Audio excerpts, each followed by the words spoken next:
Good morning, sports fans. I'm Bob Verderber, along with Justin Tierney to my right, and to my left is head football coach Andy McDonald of the Lincoln Football Railers, and we're glad to have you on board. We're here live until 10 at Beck's Travel Plaza, located next to the Lincoln Hampton Inn on Lincoln's west side, and they've got a lot of 4th of July specials out here. You can load up on great deals for your holiday plans, featuring 24 packs of Bud Light, and Miller Lite for only $10.99.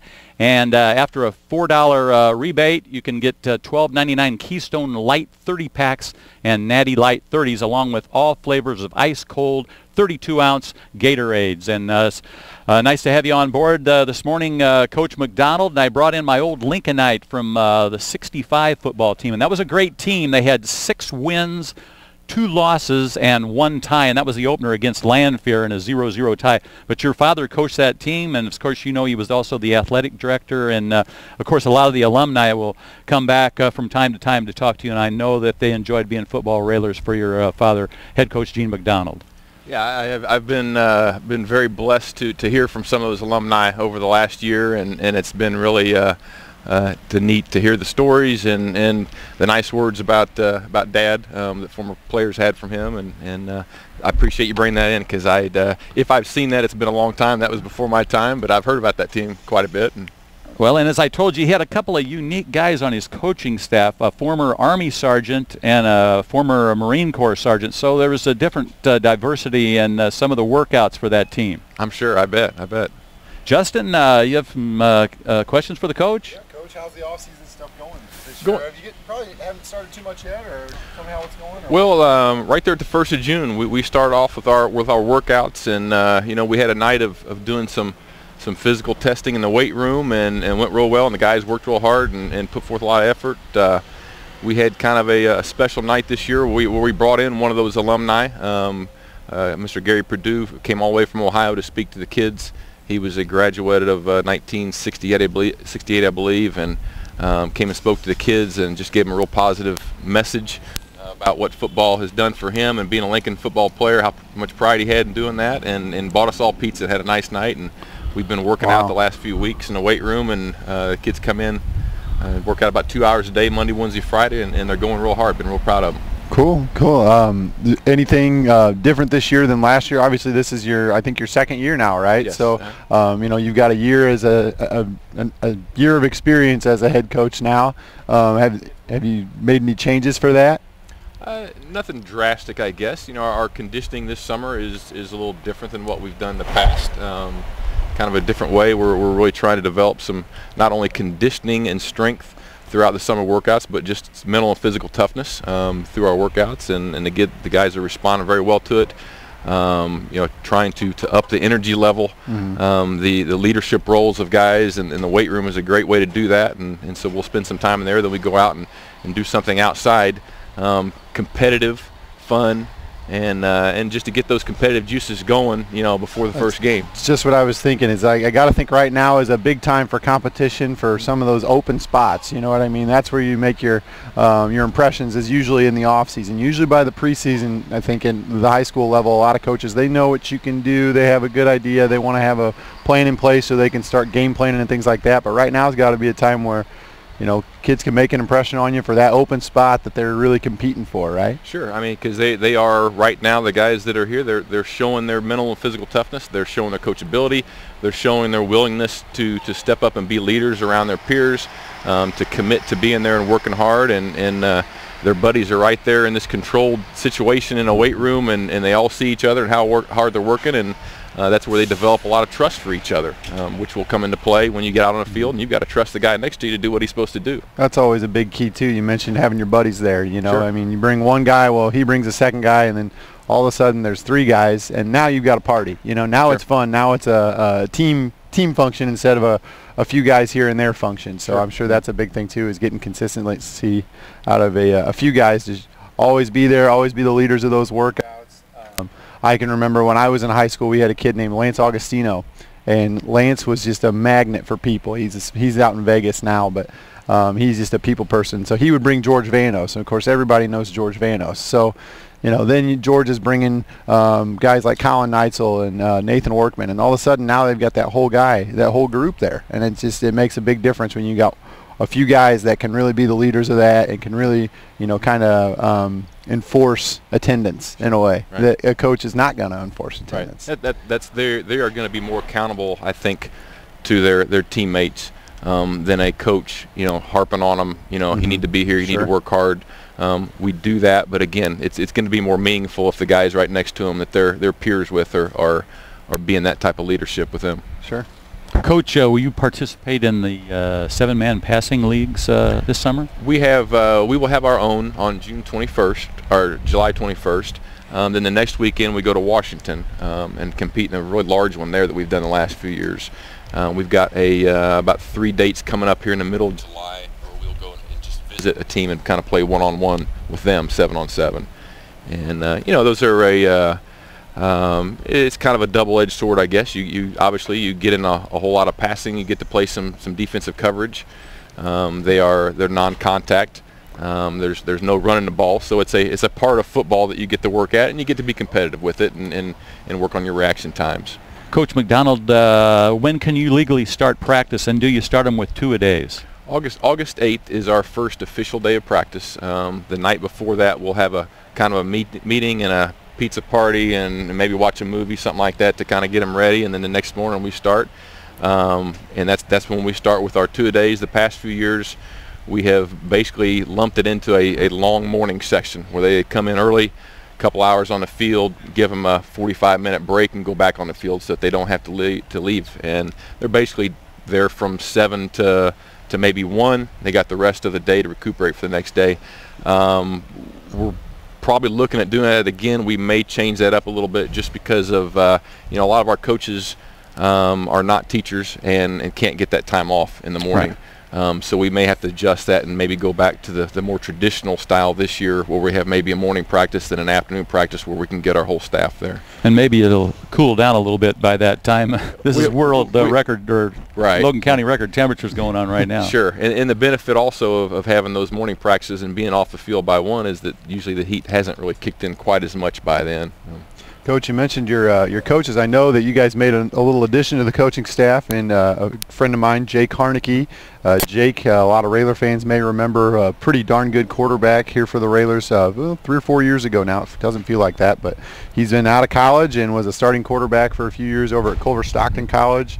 He's back working with me over at Lincoln College, and you know, I know he's really excited. I think he's going to be a great addition to your coaching staff. You guys got to be really excited. Definitely, both our additions, Jake and Chris Tanner, very excited about it. Again, Jake was a 3-sport athlete here at Lincoln, and it's something that we're kind of trying to encourage with our football players is to, you know, we don't want them to just play football. We would like for them to play other sports. We think that makes them more competitive, more athletic. And Jake was the epitome of that, playing 3 sports at the varsity level and starting in all sports and being successful. Great kid. I think he's a great character also, which is what we look for. He's going to help us out a whole lot coming right out of college. Chris Tanner, the other guy that we've just added, has been committed to the youth football program the last few years. Another very positive guy that's very passionate about football, but more importantly, he's passionate about doing the right thing for kids and being a role model for them. And so we're really pleased to add those 2 to our staff this year. Cool. Coach, I haven't looked at the schedule, but I surmise it'll probably be the last Friday in August. And I don't know if we're at home or on the road. First game is Jacksonville, August 24th at Jacksonville on the road. So that's always a tough one at Jacksonville. Sure. We've got a great tradition over there. Yep. Yeah. I mean, we expect that, well, we always expect all 9 games are going to be tough battles. And you know what? That's why these guys play this sport. You know, they want a challenge. They, you know, sometimes we kind of joke about, you know, being at a Griffin or some powerhouse where, you know, there's a portion of your games where they probably go into them with very little fear of losing, that they you know, they probably are going to have several games that really aren't that competitive, and you know, we kind of joke about, you know, would you really want to coach like that? I mean, I think for the kids' sake, it's they're going to get more out of it for their lifelong learning if they've got a challenge every week. Well, I've enjoyed doing the games over there. They know they're in a battle night in, night out in the Central State 8. Sure. Oh, yeah. Every game's going to be tough, and we're going to start off with a tough game every year, too. So. Well, we won't have to face Griffin in their opener at their new stadium. That'll come in the next year. I enjoyed the game we did against Glenwood when we beat them in that new stadium there the first time we played them. And that was a pretty sour crowd there to listen to Bobby V making the call. If I'm not mistaken, that was a homecoming senior night thing for them too. It was. Yeah, Eric Young was on that team. Yeah, I think I was in high school at that time, and it was like homecoming senior night, new stadium, a whole deal. And we came in, and of course that's a lot of distractions. That's when I talk. Every year I've done an interview for the Courier or any other media outlet. Homecoming week is always kind of a hard week for coaches because there's 100 things going on in these kids' heads, and sometimes that's a prime week to upset somebody. Is homecoming week or senior night. Those are two tough games to prepare for. And that's right. And like you said, those type of teams are used to winning, and they probably thought, well, we're going to knock Lincoln off, but it wasn't their night. Right. We turned the tables on it. Well, and the same thing happened. I think it was 3 or 4 years ago when we did the same thing. It was homecoming senior night with I think West Nice's senior year. We went over there and knocked them off, kind of similar situation. Right. Upset them. Yep, I remember that because actually what I remember about that is I had just moved over into the sports editor's role at the Courier, and I was a sports writer during basketball, but I was still in college for football. And we started beating Chatham. Chatham was beating us in a basketball game. And their student section came and they started chanting, "Oh, it's just like football. We're beating you." But we beat them in football that year. So our student section's always, yeah, you're right. It is like football. We're going to beat you in football and basketball. And I don't think we got them in baseball that year. Yeah. But pretty good baseball program over there in Chatham. But, yeah, that was a great – I remember that thinking, like, we beat them. So shut up, kids. It was fun. And now that we're speaking of them, I think their coach retired. I think he'll be Rourke? Yeah. I don't know about that. I hadn't heard that. I could be wrong. I thought maybe that's just wishful thinking. I haven't heard that. I haven't heard that. But Coach, one thing that's it's been in the news recently in Central State 8 stuff is Taylorville has made the decision, a little bit surprising to me anyway, to leave the conference. They're going to be leaving at the end of 2014 and going to the Apollo. Now, the Apollo, a couple things for those of you who may don't know a whole lot about the Apollo. Number one is it's a smaller conference, and I'm sure that played a role in their decision. But on the flip side of the coin, that is a conference that is geographically it's a little bit different. I mean, it's Paris and the Interstate 57 corridor down there. I think I know Paris is the one that's gotten a lot of attention, but I think Mount Zion is the closest in here around this area. But there's some places down Interstate 57 south of Decatur by quite a ways. Some of those are going to be 90-mile trips, and it's just kind of a shocking thing. Do you have any thoughts on Taylorville's decision to leave the conference? I haven't talked to anybody specifically about that from Taylorville, but I would guess, from what I've heard, that they're also kind of having a declining enrollment, and maybe as far as just and it's not just a football decision, right. I'm sure as well. They've definitely struggled in boys basketball. They haven't won a conference game in the Central State 8 in I think 4 years, and in some of their other sports I think are struggling. So maybe that's a factor too.